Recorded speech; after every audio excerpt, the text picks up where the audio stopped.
તો વડોદરામાં પૂર્વ કોર્પોરેટરના પુત્રની હત્યા મામલે વધુ એક સમાચાર સામે આવી રહ્યા છે, તેની પર પણ નજર કરી લઈશું। જે પ્રમાણે ઘટના સામે આવી છે તે પ્રમાણે જ વધુ એક સમાચાર। દલિત નેતા અને પૂર્વ મેયર સુનિલ સોલંકીનું મોટું નિવેદન સામે આવ્યું છે।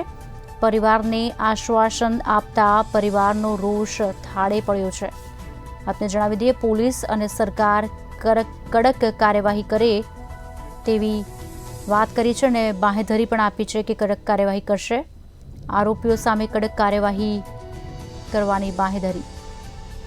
પોલીસ કમિશનર પ્રેસ કોન્ફરન્સ કરી મીડિયાને માહિતી આપશે।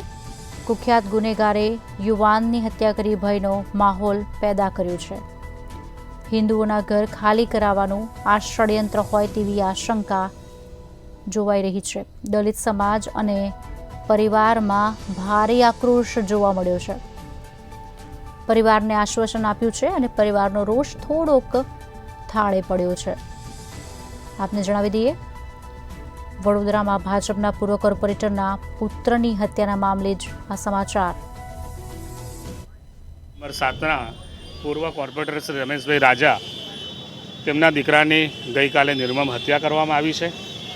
જે રીતે હત્યા થઈ છે, જેમાં તેનો કોઈ વાંક નહોતો। એ પોતે તેના વિસ્તારના છોકરાઓ જ્યારે આ મારામારીની અંદર ઇન્જર્ડ થયા તો એ લોકોને હોસ્પિટલ જોવા માટે ગયો હતો અને જે રીતે તેની ઘાતકી હત્યા થઈ છે અને જે લોકોએ હત્યા કરી છે તેનો ભૂતકાળ પણ ખૂબ ખરાબ છે।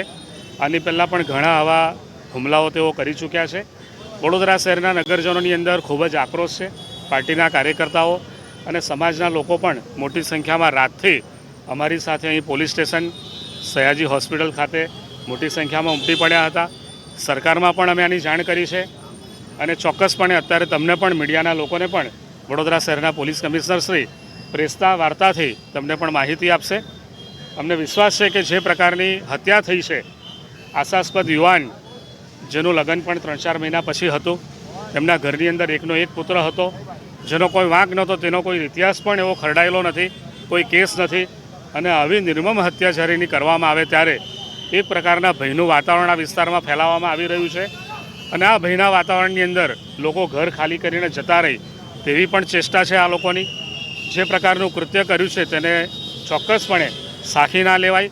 વડોદરા શહેરની આ સંસ્કારી નગરી અને તેમાં પણ આવા પ્રકારના તત્વો જે એકલ દોકલ પોતે એક ગેંગ બનાવીને આવી રીતે ભયનું વાતાવરણ ફેલાવી રહ્યા છે, ત્યારે વડોદરા શહેરના લોકો પણ ભયભીત છે।